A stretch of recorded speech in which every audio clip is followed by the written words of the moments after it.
নারকেল দেওয়াটা বেশি ভালো লাগে, এটা শুধু গুড় দেওয়া 10 টাকা দামের, আর 10 টাকা দামেরটা হচ্ছে নারকেল দেওয়া, ওটা বেশি পছন্দ আমার। অত টাকা নাই আমার কাছে।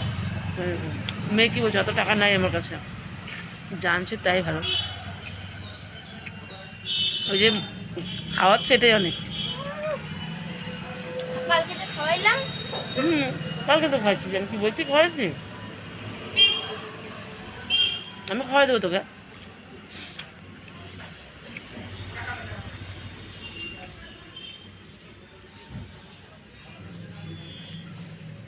তোমরা কেউ আবার আমাকে রাক্ষসী বলো না, এটা খেয়ে খেয়ে মোটা হয়ে যাচ্ছে, মোটা হয়ে যাচ্ছে না? मैं मोटी हूँ क्या? 2-4 किलो इधर उधर हो गया तो क्या हुआ? गाल टुक टुक करते समय, तू तू तू